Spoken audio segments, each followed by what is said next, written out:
Pegando a base, vai, pegando as bases, isso, sobe e desce, vira.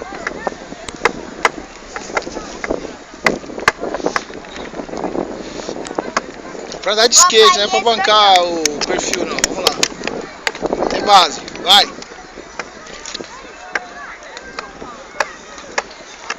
Isso, muito bom.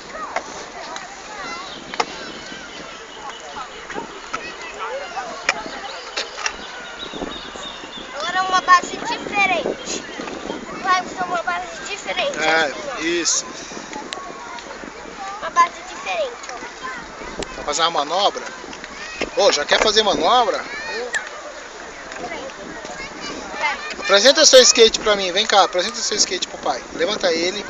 Mostra a estampa pra ele, mostra a estampa. Vira Aqui ele é agora. onde eu tenho que pisar. Isso, agora vira ele pro pai. Vira a estampa. Isso, mostra a estampa pro pai. O que é essa estampa? Uma caveira de óculos? É uma caveira de Ray-Ban? Então coloca no chão agora, vai lá. Vamos mandar, vamos. Olha, Isso. minha base Toma um golinho d'água, toma um golinho d'água aqui, vem cá. diferente, lembra? Toma um golinho d'água. Agora eu vou fazer a base diferente depois que eu tomar água.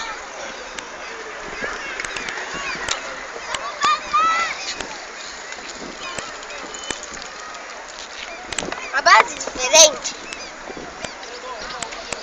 Pai, É. a base diferente É, é assim. Você coloca esse pé aqui, vai tirando, vai... agora o pai quer que você faça o seguinte, ó. Tira. Agora eu quero que você, agora você tem que aprender a empurrar o skate, vai lá. Ah, daquele jeito lá. É, vai, empurrando, vai. Mas como eu empurro, depois eu coloco o pé aqui. Esse pé aqui você põe aqui, empurra e põe de novo, vai.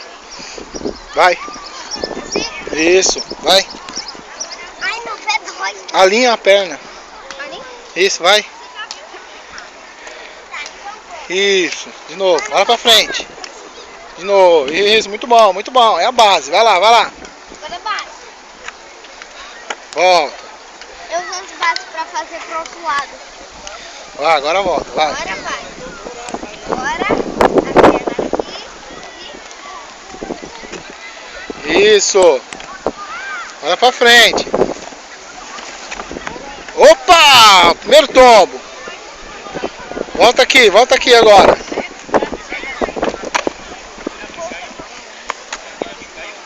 Traz aqui, pai. Traz aqui.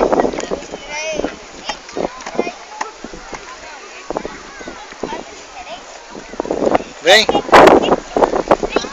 Faz só, fica só assim, só empurrando. Vamos. Agora a base que o pai te ensinou, Não tem base, se você não tiver base, meu, você se machuca. Então, vamos ali, ó. Vamos andar ali, vamos voltar pro nosso canto, vamos.